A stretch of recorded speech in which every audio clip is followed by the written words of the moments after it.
Salve, camaradas, tudo bem? O tema do vídeo de hoje é livro novo, cinismo e a morte da esquerda brasileira.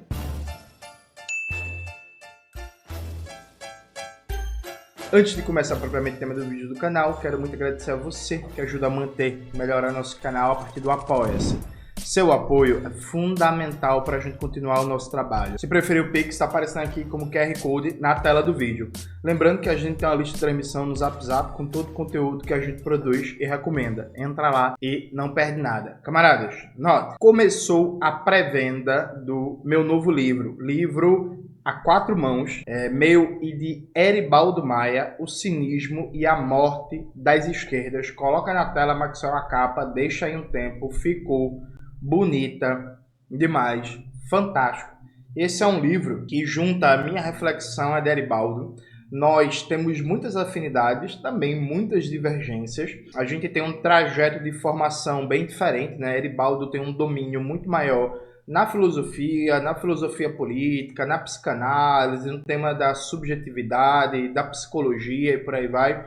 Eu sou um cara formado em história, né, que tem uma pegada muito mais de historiador, que também faço um debate econômico, faço um debate político sobre estratégia, sobre geopolítica e por aí vai. Então acho que a gente conseguiu se complementar muito bem. O livro foi escrito a quatro mãos numa metodologia bem simples, né? Cada um escreveu seus capítulos e aí o outro revisou, deu opiniões, deu sugestão, ideia de mudança e por aí vai, e a gente escreveu o prefácio juntos. Veja, porque esse livro ele é importante. Aliás, antes de falar porque o livro é importante, só uma coisa para dizer que me enche de alegria e honra muito, eu e Eribaldo Maia, que quem faz o prefácio do livro é o grande economista, um grande amigo, um grande camarada, Davi De Castro. Bota a fotinho dele aí, Maxwell, botafoguense, tá feliz que só porra com o título do Botafogo na Copa Libertadores, e o De Castro deu a honra pra gente de escrever o prefácio do livro, né? O De Castro, que pra mim, de longe, é o economista crítico, que tem posicionamento público mais importante do Brasil hoje. É o cara mais coerente, mais corajoso que eu conheço do debate público econômico. O De Castro deu a honra a gente de fazer esse prefácio. Então veja, por que o livro é importante? Me parece que é fundamental, quando a gente fala de uma crise das esquerdas brasileiras, a gente fazer um diagnóstico correto dessa crise. E não só um diagnóstico utilitarista, porque muita gente está preocupada com um discurso marqueteiro para a próxima eleição, né? O discurso marqueteiro para a próxima eleição, ou então com uma mera lógica rasteira também, que é assim, o que tem que falar amanhã para aumentar a popularidade do governo X ou Y? A gente faz um debate muito mais profundo, a gente tenta pegar os fundamentos teórico-políticos, filosóficos, epistemológicos dessa crise e morte da esquerda brasileira. O diagnóstico de morte da esquerda brasileira é bem simples, ele parte de um pressuposto que hoje a maioria do que se entende como esquerda, a esquerda hegemônica, ela não tem capacidade de organizar a classe trabalhadora, os explorados e oprimidos, para apresentar um programa independente da classe trabalhadora em defesa dos seus direitos. Então, neste momento, a maioria da classe trabalhadora é hegemonizada por um programa político burguês, perfeito? A maioria da classe trabalhadora, neste momento, está sobre hegemonia da burguesia. Então, a partir do momento que você não tem a classe trabalhadora atuando enquanto sujeito político nacional, com independência política, ideológica e de classe, né? Você tem uma luta de classes que está numa conjuntura histórica de vitória estratégica da burguesia. Isso significa a morte da capacidade de ser de esquerda no plano nacional, que é apresentar um projeto de país, um projeto político, uma estratégia política da classe trabalhadora. Esse é o diagnóstico fundamental da morte das esquerdas. Mas isso não pode ser interpretado, né, gente, como se fosse um negócio menor, um acidente de percurso e por aí vai. Então vamos analisar o que aconteceu para ter essa morte das esquerdas. E aí, nesse sentido, é por isso que eu acho que foi muito feliz essa união, porque nossas abordagens se completam, né? Então, por exemplo, no livro, vocês vão achar um debate teórico e histórico sobre junho de 2013. Vocês vão achar um debate teórico, histórico e filosófico, Garibaldi faz isso com brilhantismo, sobre aquela ação política meramente estética, né? Que é aquela ação performática em que você performa valores de esquerda, uma estética de esquerda, uma imagem de esquerda, mas não tem incidência prática na realidade e na transformação da vida das pessoas. Você tem um debate histórico sobre as consequências de longo prazo na esquerda brasileira, da queda do Muro de Berlim, do fim do campo socialista, do fim do terceiro-mundismo, o impacto do neoliberalismo, né, na colonização das esquerdas brasileiras.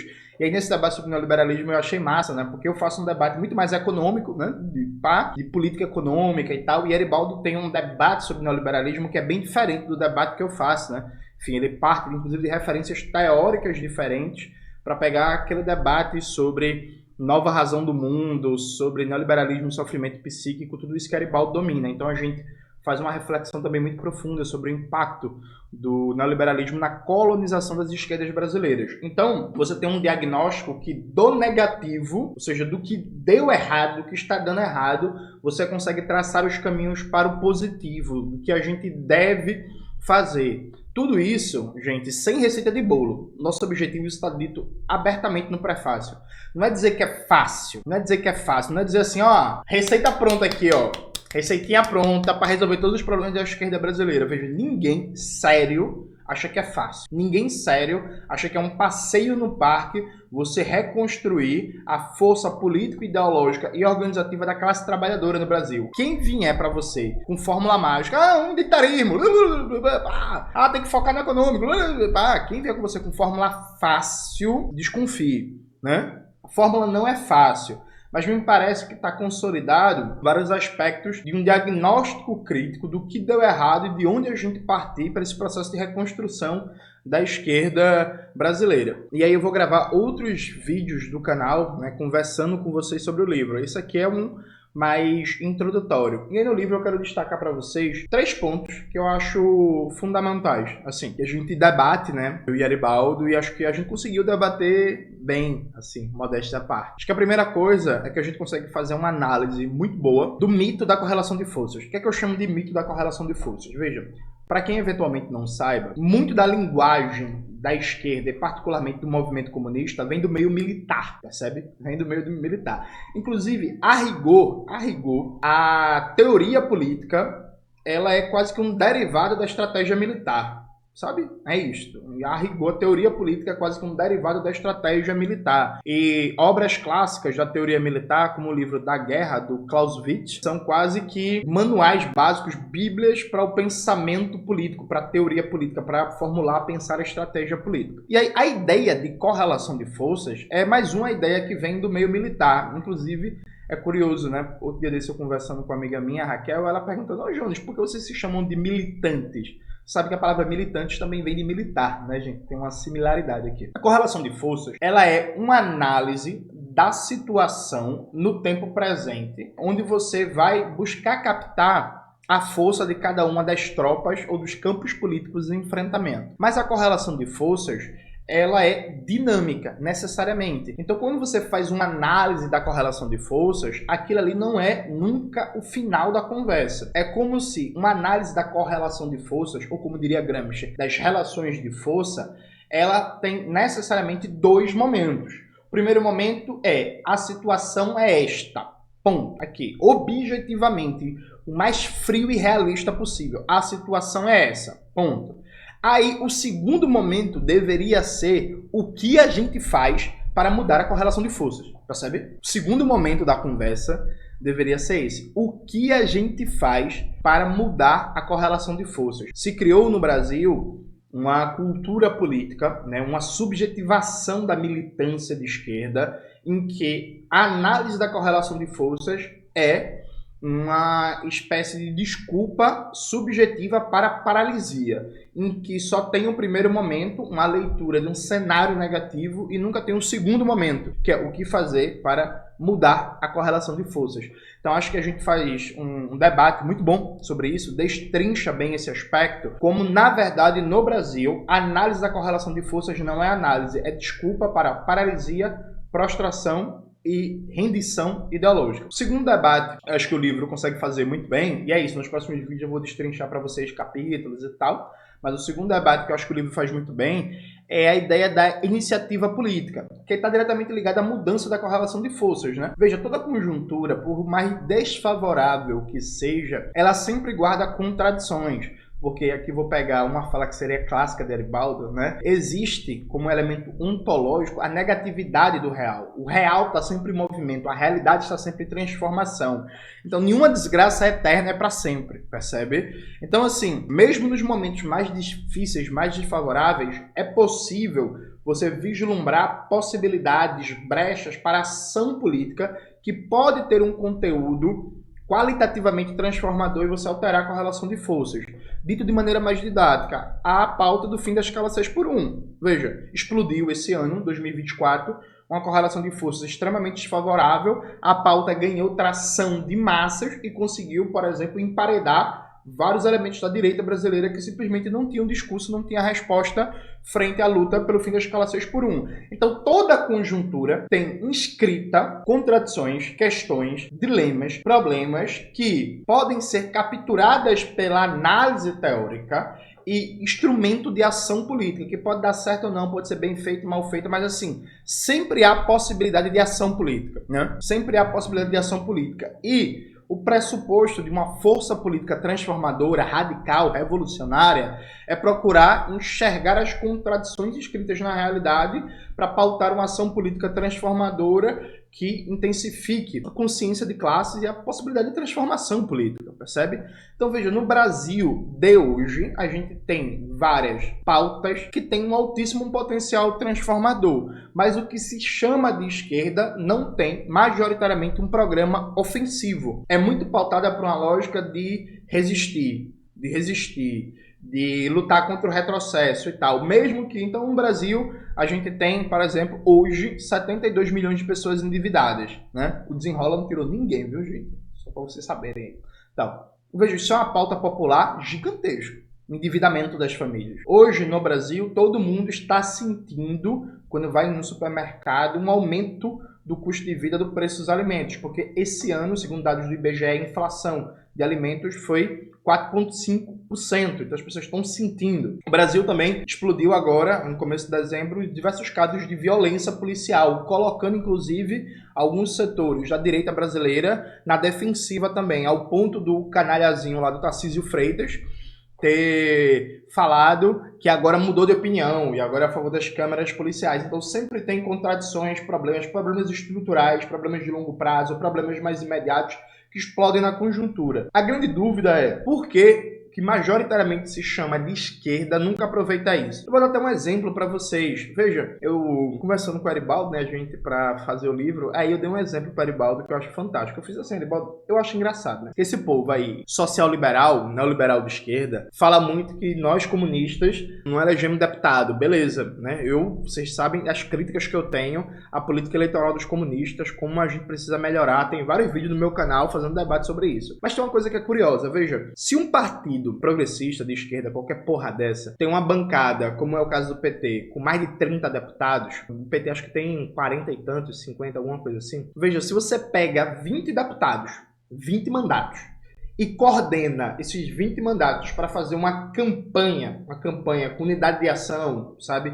Ó, esses 20 mandatos vão colocar seus gabinetes, suas equipes de comunicação, os espaços em plenário, as redes sociais, vão tentar cavar espaços em jornais locais, em rádios, em telejornais, em jornais impressos, em televisão e tal, com uma pauta, uma campanha unitária.